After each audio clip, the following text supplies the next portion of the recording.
This is the Dery Brothers Tribecast, a podcast for diehard Cleveland Indians fans.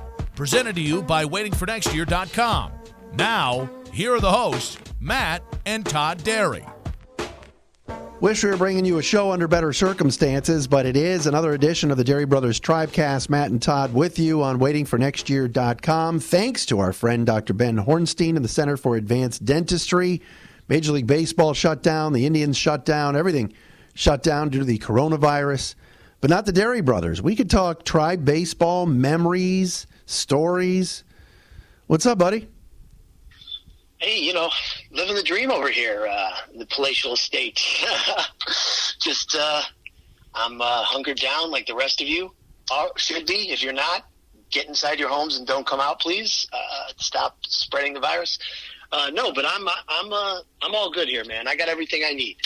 Working internet, my family, plenty of food. I can exercise down in the basement. It's all good, man. It's all good for right now. Now, talk to me in 3 weeks when I haven't left and, see where my head's at. What's up? Talk to me. I think talk to me. I think the biggest what's the biggest thing that you bought? Like, what do you have in bulk in terms of something fun? And I'm not talking about toilet paper, but what's in the dairy? Fun it is. That's right. What's the biggest thing in bulk that I bought? Yeah, we have plenty of bags of flaming hot Cheetos in this house for some reason. You know who's a big flaming hot Cheetos fan? Your nephew. Really? Las Flamas. He's a big fan. Yeah. I don't know. When we bought a lot of like a lot of meat. To be honest, I just when last Friday when Mike DeWine, who by the way has done a fantastic job in leading the state and shown real leadership, unlike somebody else, he cradle of leadership. About 3 o'clock. He made the call last Friday, so it was a week ago, that all schools were going to be closed for 3 weeks. So I literally saw it come across Twitter, and, I work from home, so I literally bolted straight to Heinen's, and just before everybody else got out, and I just loaded up on whatever I could get to make sure we had enough food. There were 2 packets of boneless, skinless chicken left, and I came up to them, and some woman, and I got there at the same time. She's like, you take one, I take one. So, but there was plenty of meat. That's nice. Yeah, plenty of meat. So the thing I bought in bulk the most was probably eggs, just because we eat a lot of eggs here. I don't know. This is real exciting talk, but yeah. This is the whole point of doing the show today. I'm sure there's people that are going, a new Dery Brothers Tribecast. They can talk about Bobby Bradley getting optioned to AAA, which, teams had to make these moves even though there's going to be no baseball, and who even knows if there's going to be a season, and that's another. I guess we could talk about that, but no, I think we could have a little fun just riffing today, Yeah, no, absolutely. And, when we were texting and talking about what should we talk about, I said, I don't want to do all doom and gloom because everybody's doing that. But, first and foremost, I figured we would talk like old tribe stories from when we were kids because, a lot of people don't know this in Cleveland, but baseball existed in Cleveland before 1994, before Gateway was built. Did you know that? Gateway. I love that. That's a good bit. Yeah, well, you and I spent, and executive producer Jeremy as well, spent a lot of time down at Old Municipal Stadium. I mean, you and I spent some serious, awesome times down there. Jeremy and I, in 1992, when you were at the Cuse, and Jeremy was a senior in high school, and I was a sophomore in high school, Jeremy and I were at the doubleheader, Matt Young's no-hitter, sitting in the bleachers. And what do you know about Matt Young's no-hitter? Didn't we lose that game? No, Matt Young was the pitcher for the Red Sox. Oh, that's right. But we had Matt Young on our team. Yes, the Indians won. What about Cliff Young? You remember Cliff Young? Yes, of course. He gone. Yeah, that's right. Matt Young no-hit the Indians for the Red Sox. Is that right? And yes, but we still won. But we still won 1-0. That's right. Okay. I still got the ticket stub. Remember when we used to collect? It sucks about new. I still have stubs. I still have stubs somewhere. And you hear that racket you're listening to? That's me pulling out my old ticket stubs right now out of my desk. I miss ticket stubs. I mean, listen, I know it's much better on the phone, and it's a much smarter move. But ticket stubs and having that stuff from when you were a kid, and like, I mean, it's so great. Here's the top 3, okay, that I just pulled out. That's awesome. Tuesday, May 18th, 1993, Belkin Productions presents, and I was there with you and Brian Agan, Andrew Dice Clay. What? I went to that? With me, you and Brian Agan. Where was it? Music Hall, East 6th and St. Clair. That's what it says on here. I was there? 2250. Yeah, the Dice Man. I have no recollection of that. Although you and Jeremy the other day were talking about Woodling Gym. I remember all of our trips to Cleveland State games and sitting on those cool chairs. When Jeremy had courtside seats for $6. Yeah. Okay, here's the next great stub for you. September 19th, 1992. Do you have a guess? I was there with you. September 19th, 1992? Yes. I have no idea. 1992, at the Carrier Dome. $18 ticket. Syracuse versus Florida. Ohio State. Oh, Ohio State. That's right. Eddie George and Robert Smith. I believe Mr. Krapitz, Billy Kravitz, was with us. Yes, he was. Yes, he was. Oh, Billy man. Kravitz, that's right. Yes, no joke. You remember Eddie George? It was Eddie George and Robert Smith, Yeah, and they were all over you. Oh, yeah. That was like Eddie George was like a freshman, I think. That was my sophomore year in college. That's right. I believe Bobby Hoying was the quarterback as well. I think you're correct. Syracuse, people. Before you give me the third stub, people forget Syracuse football in the early '90s under head coach Paul Pasqualoni, now former defensive coordinator of the Honolulu Blue and Silver Gladiators, the Detroit Lions.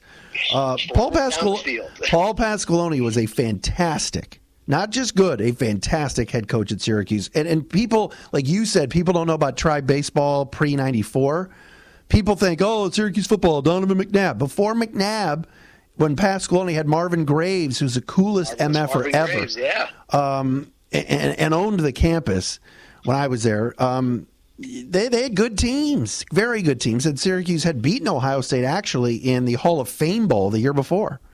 What about your senior year when you made the long-distance bomb call from Kevin Mason to Marvin Harrison to beat the Oklahoma Sooners? That's right. That was the opener. That was huge. Yes, Garrick McGee was the Oklahoma quarterback. I watched it live in Lawrence. Okay, so stub number 3. Yes. I could do this all day. I got 3 and 4. They're a combo. They're music. So this one was Sunday, July 31st, 1994. Went to this one with the great Mike Dolan in Seattle, who is currently under quarantine. Stay safe, Mike Dolan. He and I at the Odeon. Belkin Productions presents A Tribe Called Quest for fantastic. $15. Fantastic. I thought you were going to say Gerald Levert. Yeah. Oh, here's another great one I just found right up your alley. Saturday, February 1st, 1992. Syracuse Seton Hall I went to with you. Correct. That was the Glenn Secunda Leaner over Luther Wright game. That is so good. Oh, yeah.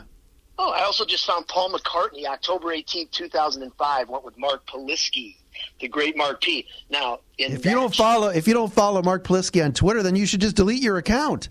At Mark P. I think he's at Mark. Hold on, I got to look him up. He's unbelievable. I like it.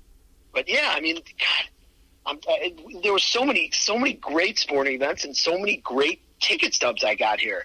I mean, this is fantastic. I could sift through these. You would love this crap. That is good stuff. I will say this as well to follow up on your Syracuse Seton Hall line. So Glenn Secunda played 2 years at SU and transferred, which is par for the course. Penn State? With Jim Boeheim. Yes, he did transfer to Penn State. Okay. So then I went to the Michigan-Penn State game 2 years later with Jeremy at Chrysler when I ran down behind the Penn State bench during warm-ups. I'm like, Glenn! I'm screaming at him. Hadn't seen him in 2 years. And he played for the Nittany Lions for, I believe, 1 year. He was pretty good there, too, if memory serves me. Yeah. Always could shoot it. And just, he felt the wrath of James Arthur Boeheim for 2 years and couldn't take it anymore. Well, here's a good one for you.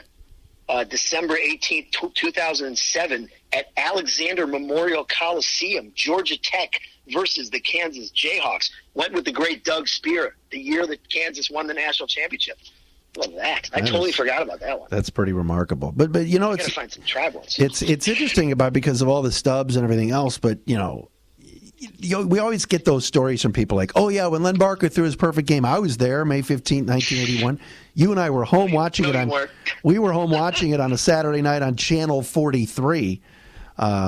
Just imagine that duo today of Joe Tate and Bruce Drennan doing Tribe. I mean, could you imagine Joe and Bruce doing the Tribe right now? It would be must-see TV. It'd be incredible. Could you imagine what Twitter would be like with those two on the? It would be unreal. It'd be awesome. Unreal. Oh, it would be awesome. Throw Andre Knott on the sidelines. Oh man. You have to separate those two from fighting. Probably that'd be so good. Oh my goodness. That's pretty incredible. Oh, here, I got to give you one more good one. This is right up your alley. 2010 Madison Square Garden Jimmy V Classic. Michigan State versus Kansas, Michigan State versus Syracuse, and Memphis versus Kansas. Oh yeah, that's right. Went to that one, I believe, with the Beavs, if memory serves me correctly. I don't remember. Ooh, here's CSU Michigan from November 30th of 1996, the Convo. That was the opener, wasn't it? Didn't they open the building at that? I believe that was the first game. It was North Carolina that opened the building, but I could be wrong. No, it was. Do you remember when we went to the North Carolina game with Dad? It was the year. You know what? It was Roy Williams' first year. So you're right. I'm way off on this. North Carolina came to Cleveland because Jawad Williams was from Cleveland. Oh yeah. And Roy Williams used to do this at Kansas too. He'd always, if you recruited to play there and you were from Cleveland, he'd say, I will find one game in your 4 years that I will go to your home city and play in front of you, which is a cool thing to do when you're recruiting.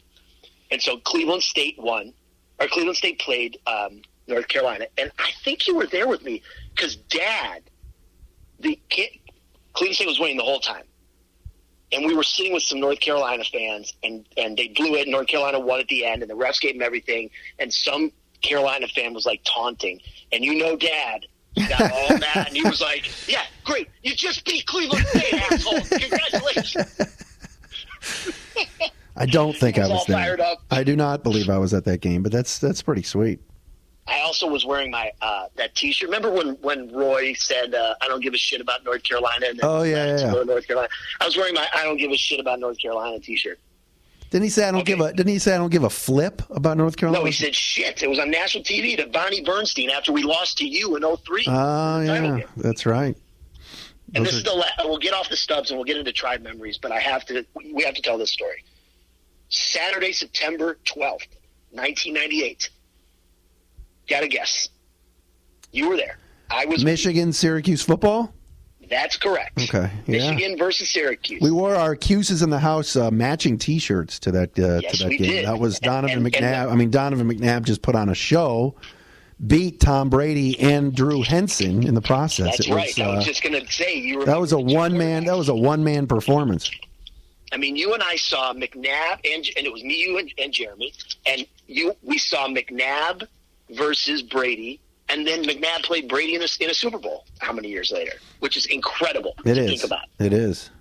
And the thing is, Brady for Drew Henson at the end of the game. Well, I mean that was the thing all season, and really when people, and now I'm going off on a different tangent here, but people of Detroit, listen, whatever. If you don't like it, turn it off. If people need to understand, the Michigan football fan base is enormous, and especially in Detroit, where you go, well, isn't it split between Michigan State? Not at all. If you're a Walmart Wolverine fan, which means you didn't go there, but you buy the gear from Walmart, and it's not even a dig, that's what they're called. You claim Brady as your own. Like you're like, oh yeah, Tommy Brady, he's a Michigan man. But at the time, nobody liked Brady. They all wanted Drew Henson because Henson was the baseball player and the Yankees, and his father was number one recruit in the country. And all Brady did was kick ass at U of M. He was great. Yes, he was.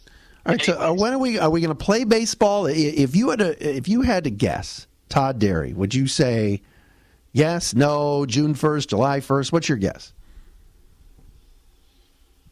I mean, my head tells me, my heart tells me July 1st.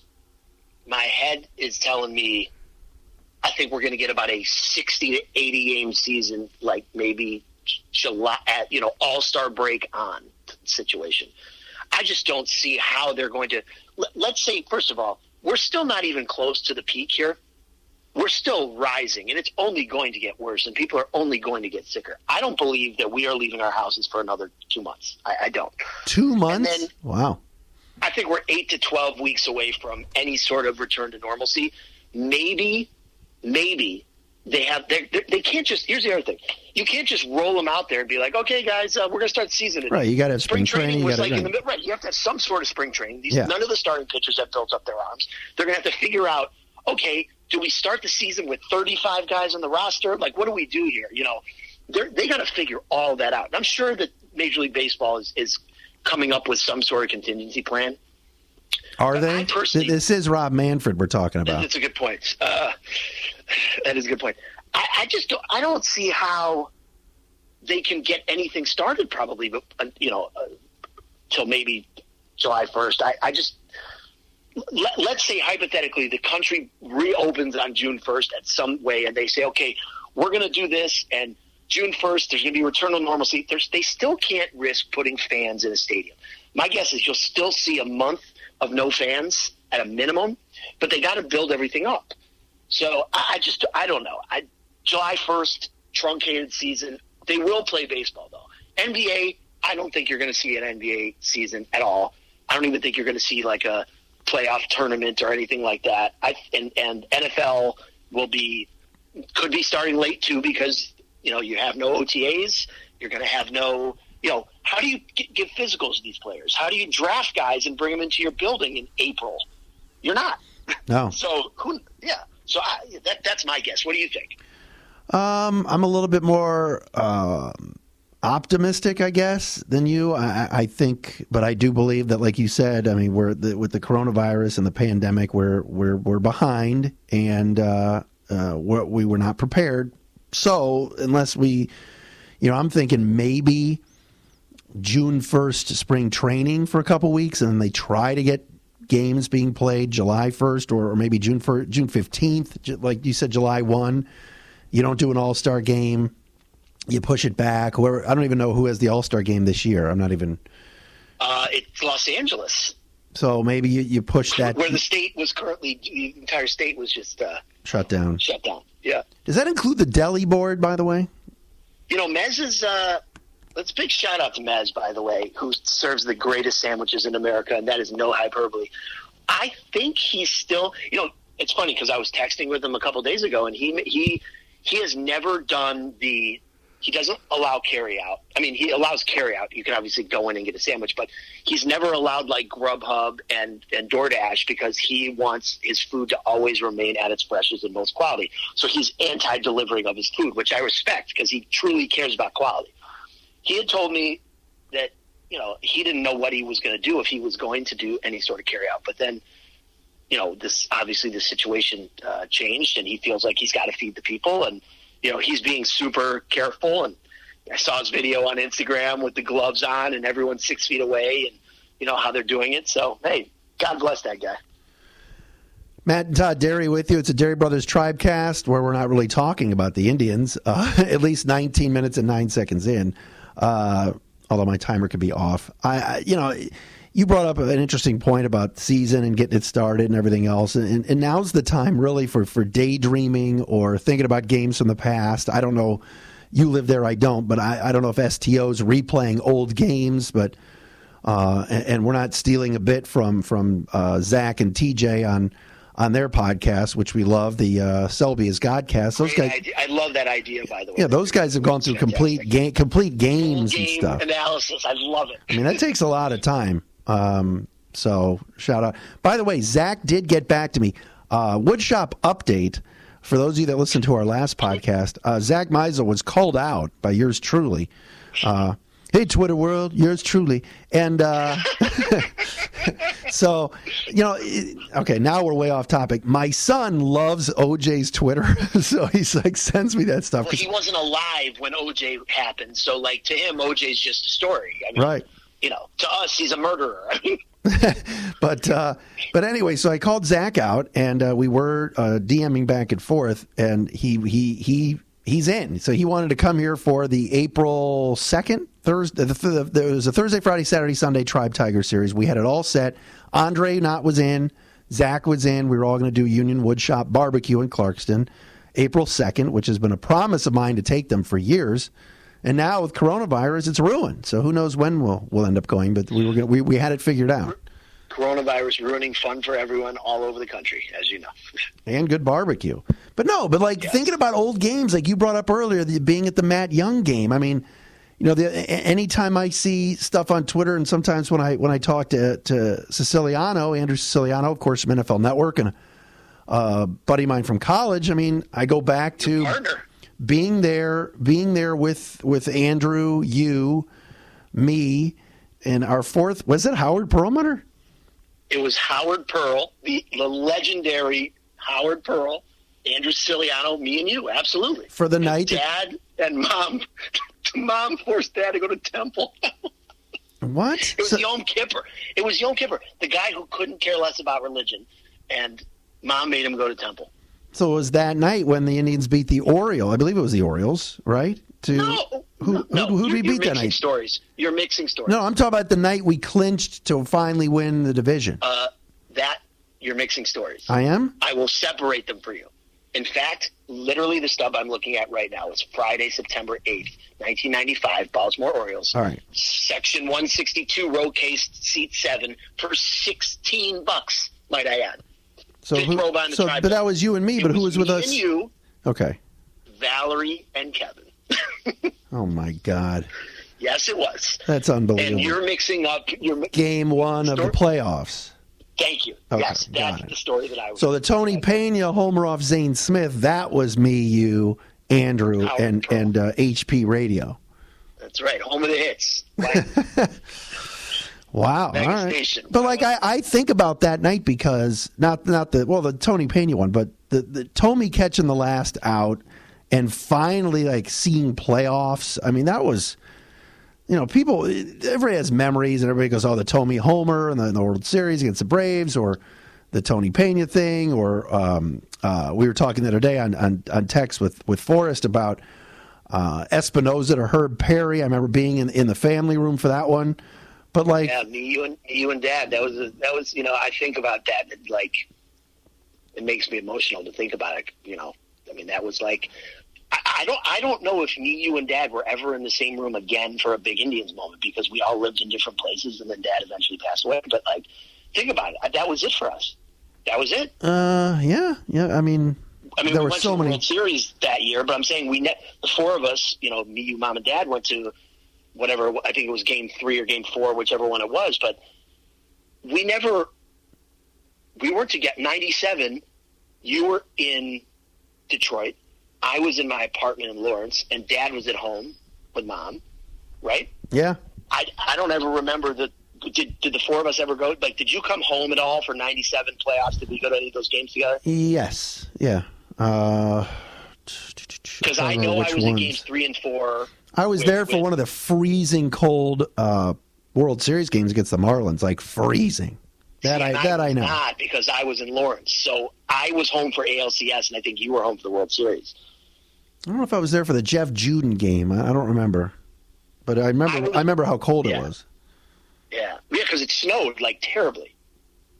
I could just, but I'm going back to this point. When they clinched in '95 and Tommy caught the last out. I mean, it just, come on, man. I mean, I was born in '73. You were born in '76. We never thought in a million years we would ever see that. And I know they switched the divisions and the formats were different, and then there was the AL Central, and there was the new stadium and all that. But to actually win the division and to be there to see it, that was pretty sweet. It was incredible, and especially when you think about the amount of games that you and me and Dad went to in the old stadium, sitting in the upper deck. We'd be the only people in our sections, right above third base, and that stadium was a cavern. It was terrible, and we saw so much bad baseball. I mean, I think about our kids, like our kids' age right now, and especially Andrew and Brooke, right? They love Frankie Lindor, who's a superstar player. They love Jose Ramirez, superstar player. You know who you loved? Miguel Delaunay. Correct. Who I loved? Alan Bannister. I mean, it was the best we had. But that's what I'm saying. 90% of the people that are listening to this podcast are probably who's Miguel Delaunay and Alan Bannister? But we didn't have anybody. You know, oh my God. By the way, I am doomsday shopping at Heinen's last Friday. And who's pushing a cart around the corner and bumps into me with his cart? Mr. 1.1 himself, Andre Thunder Thornton. Really? Mm-hmm. Did you say anything? No, I'm not saying anything to that guy. He is, but he is kind of an 80s. He is kind of a late 70s, early 80s, early to late mid. He was in. I don't know what years he played off the top of my head, but he was the best we had. I was just gonna. That was the next thing out of my mouth. Was the saddest thing about Andre Thornton was he was the best we had. And what?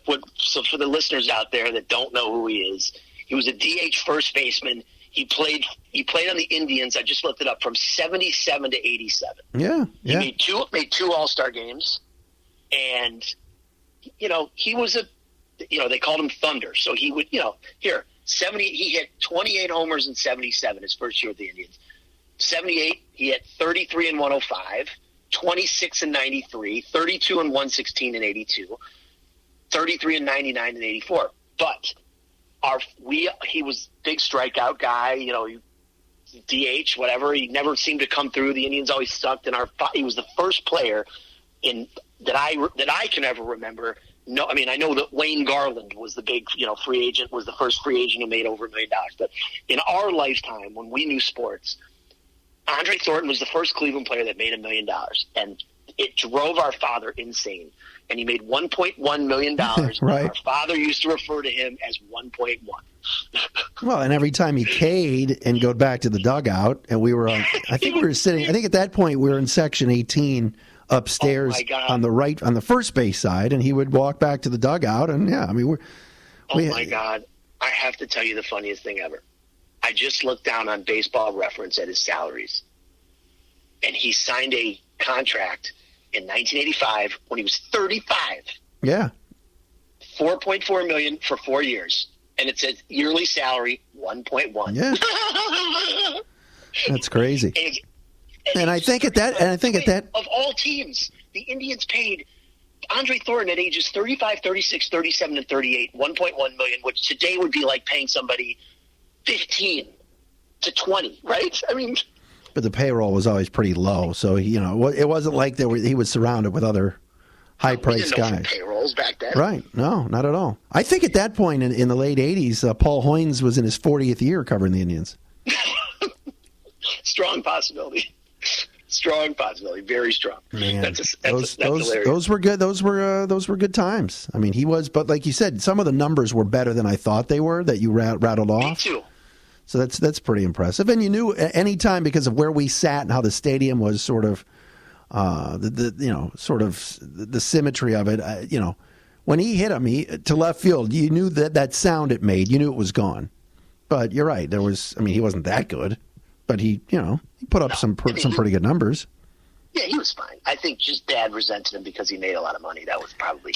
I mean, like you said, I loved Miguel Delaunay because he was fast, could steal bases. I wore number 27. I was even a Mel Hall fan because he wore 27. That's right. But like the first guy that I can really the first guy that I could really remember being really really good, and you go, wow, this guy's good, was probably Joe Carter. Oh yeah, Joe was great. He was pretty darn good. And I know Manny Trio had his moments in the 81 All-Star game or 80 All-Star game. The All-Star game and all that, but no, Joe Carter was legit. He was legit for sure. Joe Carter was great. He was great here. And so let's do this trade tree thing that they're doing on the Athletic. They're doing the trade tree. Now, we got Joe Carter. Okay, so I screw this up all the time. We got Joe Carter from the Cubs for Rick Sutcliffe, right? Correct? Yeah. Okay. And when we traded Joe Carter to the Padres, was Joe Carter the Sandy Alomar trade? Yeah. Sandy, Chris James, and who was the third person? God, I know it's right in the top. I smoked way too much pot. I mean, like it's just it's gone. Yeah, Chris. That's right. Chris James. Chris James had 8 RBIs in a game, or not? Was it 9 in Oakland? Why do I remember that? But I can't remember. Alomar. It was Sandy Alomar, Chris James, and who? And I don't want to look it up, but now I'm going to. No, you have to. I'm drawing a blank. It was. My God, dude, Carlos Baerga. Oh, that's right. How about that? Yeah. What a trade! What a steal. Oof. Total steal. No one remembers Joe Bayerga. Carter with the Padres. No one does. I'm looking at Joe Carter. I'm looking at it now. 1984, he was traded by the Cubs to the Indians with Mel Hall and Don Schultze, and we gave them Ron Hasse, George Frazier, and Rick Sutcliffe. In 1989, we traded Joe Carter to the Padres for Sandy, Carlos Baerga, and Chris James. And then he went to Toronto and won World Series. And he was then traded. How about this trade? Wow, see, these kind of trades don't get made anymore. December 5th, 1990, Joe Carter and Robbie Alomar to the Blue Jays for Tony Fernandez and Fred McGriff. That's good stuff right there. Wow. Tony Fernandez, may he rest in peace, also gave us one of the greatest Indians memories we'll ever have in our life.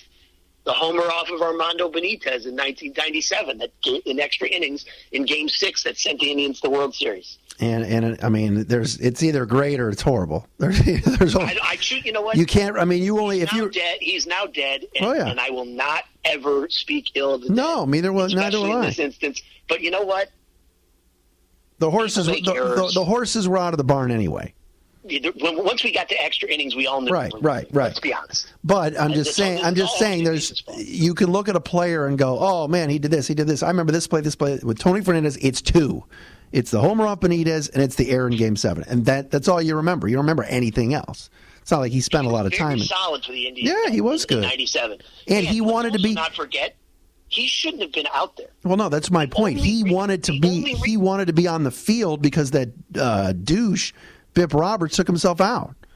No, he didn't take himself out. He took himself out before the game because he had flu-like symptoms. Right.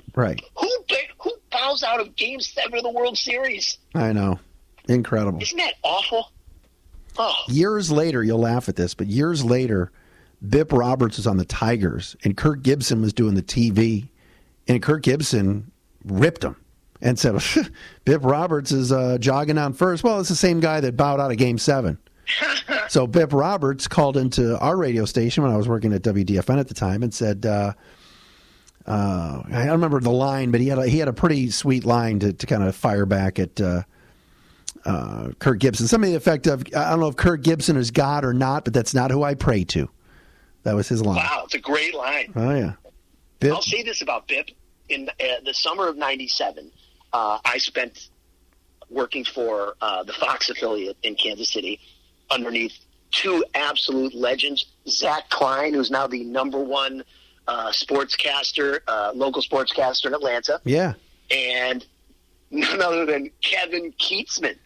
Where's he now? Isn't he in big trouble? He said something. Yes, I think he said something like he may have said something racist or something on the air. Like it was like 6 months ago, and he got fired. He was this drive time. He was the number one drive time guy in Kansas City radio.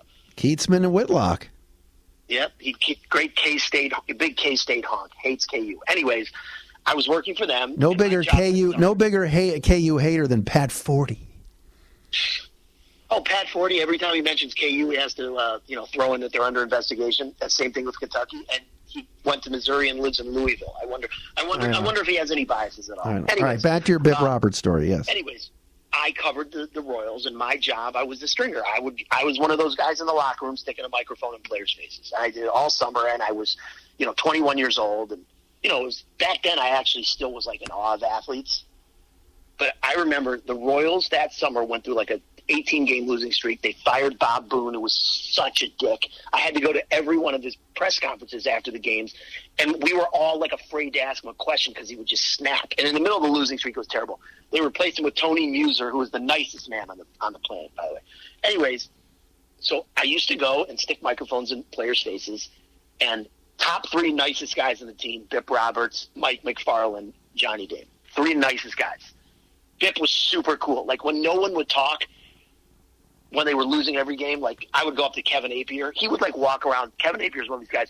Walk around the locker room butt naked so no one would talk to him. He was such a dick. Ugh. But Bip was super cool. He was my go-to guy, and he was really nice to me.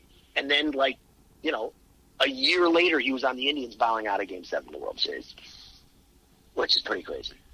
That's good stuff. I forgot about your internship in KC. That's good stuff. Yeah.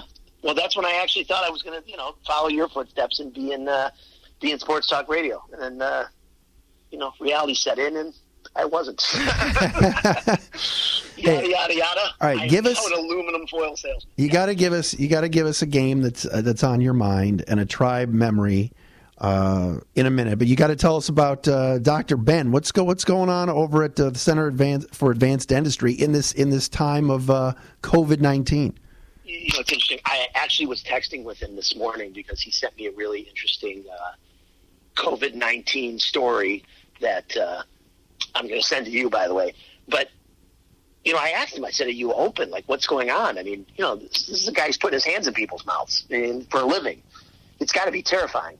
I asked him if he was still open. He said, I am on call for emergencies. If someone absolutely needs me, I will do it. It's my duty as, dentist to the stars.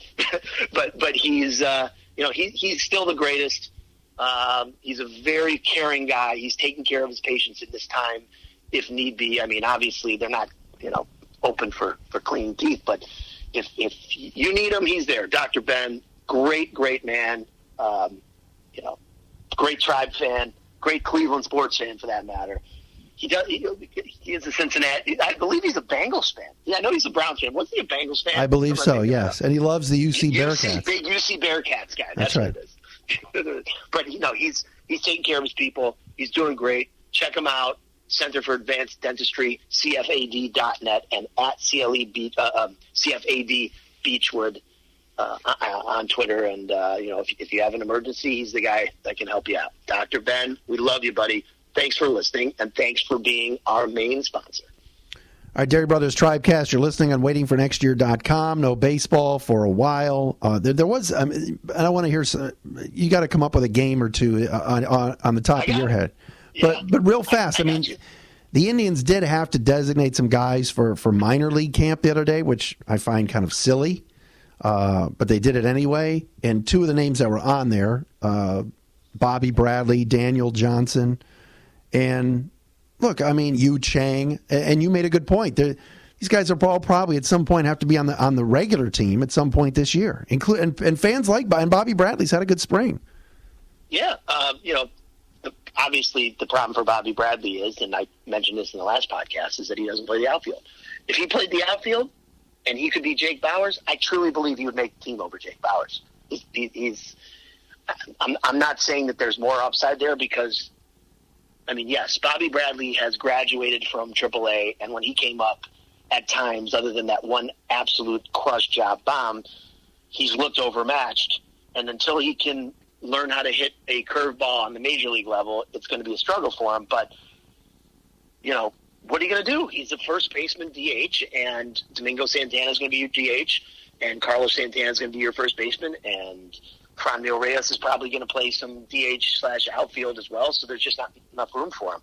I feel bad for him, but, what can he do? He's clearly blocked at this time. But the other guys, Logan Allen was the fourth. I don't remember who the fifth was off the top of my head. But like I said to you in that text, and like you just said, every one of those guys will be in Cleveland at one point this year. I guarantee it.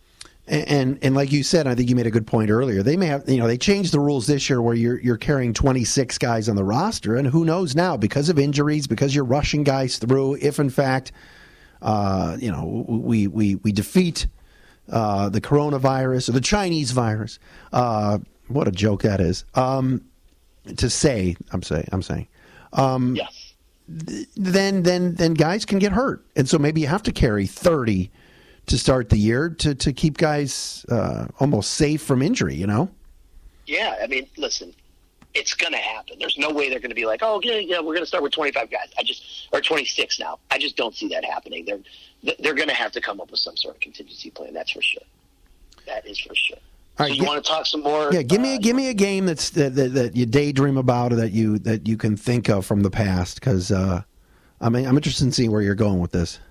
Okay, I got a couple, but one in particular is one that I'd love to bring up, and this is one of my absolute favorite stories. This is I got to look up the year. I think he only played in Cleveland for 1 year. So, yes, it was 1990. in 1990, the Indians played the Red Sox, and it was like a Friday night, and Tony Pena was the catcher for the Red Sox, and one of our pitchers hit him with a pitch. And he thought it was headhunting, and the bench was cleared, but nothing happened. It was late. It was late in the game. And the quotes the next, after the game, Tony Payton's like, they're going to get theirs, da-da-da-da-da. And the next day was a Saturday afternoon, and it was bat day. And you and I went with Steve, your buddy Steve Charlotte.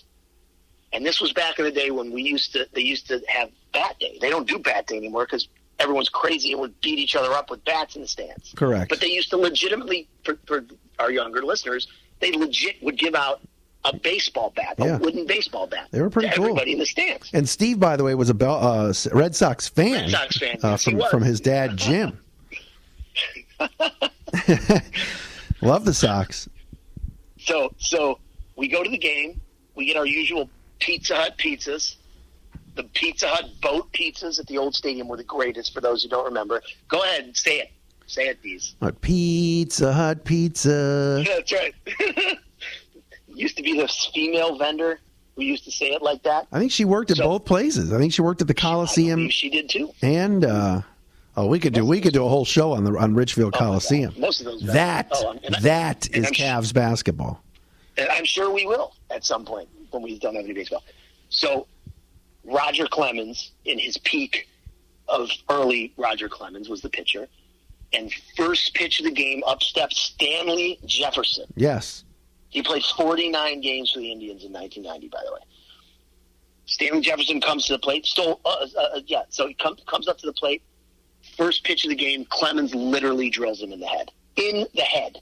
Bench is cleared. People are going freaking nuts. It was the craziest thing I've ever seen. Like, basically, Tony Pena said, someone's going to get hit tomorrow, and the first pitch of the game by Roger Clemens, who threw harder than anyone in the game at that point, hit Stanley in the head, and we were beside ourselves. We were on the third base side upstairs. Yes, we were on the third base side. I remember it like it was yesterday. Sunny day. It was a nice day. You know what else is crazy? And this is like, don't ask me what happened at work last week, but I can tell you that David, Julie, and Stacy Markowitz were sitting in the row behind us. What?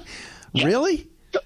I just remember Stacy Markowitz being right. Julie and Stacy. Julie was my age. Stacy was 2 years younger than me, and they went to a different high school, and they were cute girls that I knew from another school, and they were sitting right behind us, and I'll never forget it. I don't know why I remember that, but I do.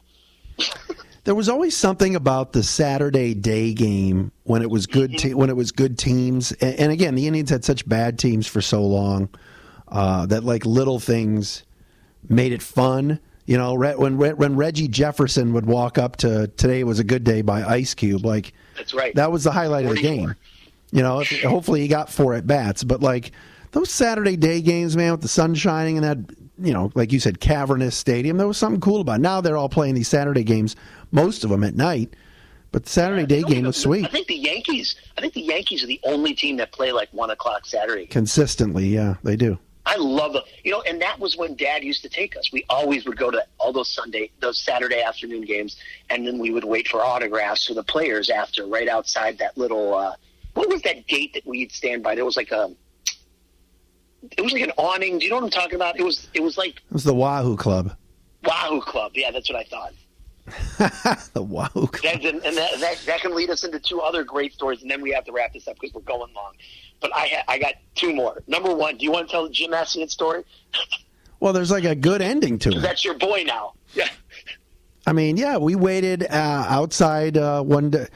We waited once outside for autographs on a day when, you're right, everybody signed. And then when Jim Essien walked past us and didn't sign, he got an earful from our dad screaming at him, "You're the backup catcher," whatever he said. "Come on, Jim," but he like. What he said was, what we used to do was we would wait, and Dad would always make us say, "Mr. So-and-so, may I please have your autograph?" Correct. No one waits for autographs after games anymore. Like, that was like, it would be like us and 10 other kids.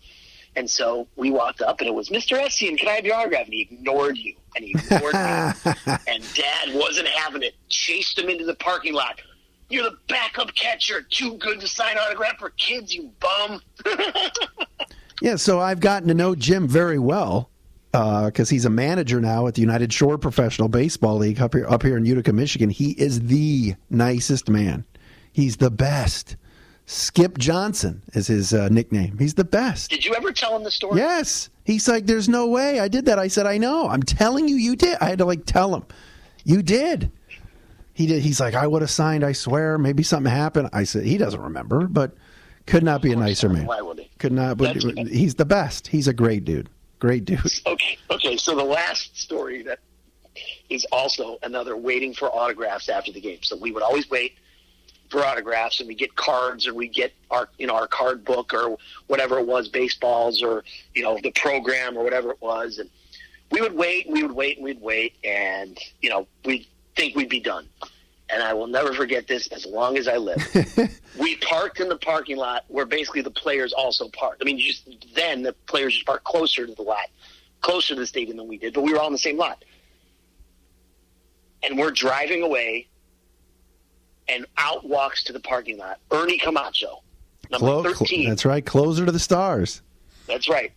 And you were sitting in the front seat. Correct. And you said, it's Ernie Camacho. And while we were driving away and the car was moving, you opened the door and rolled out of the car. You did. You fell out of the car. Well, hold on. We were like, oh! And yeah, and Ernie Well, Camacho, I scraped. I still have the scrapes on my knee. You realize that? Yeah.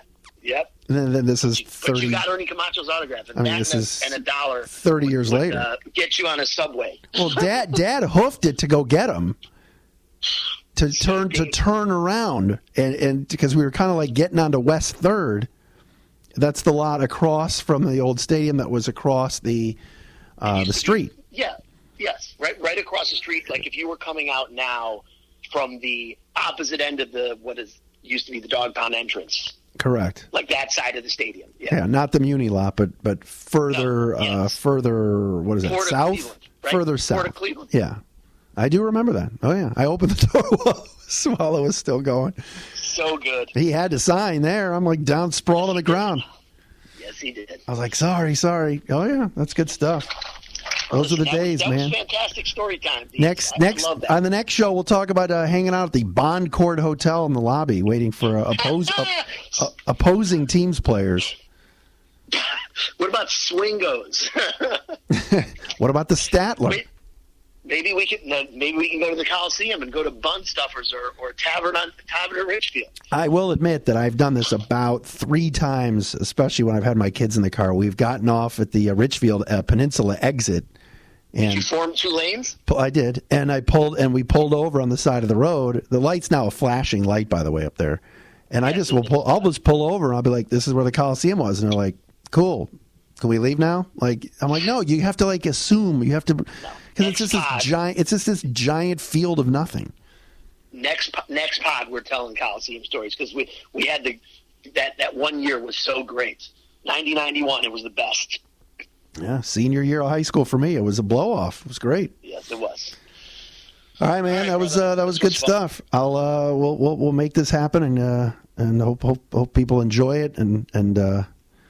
As always, thanks to our friends at waitingfornextyear.com for giving us the place to host us, and also follow us at Dery Bros Tribe. Dery Bros Tribe.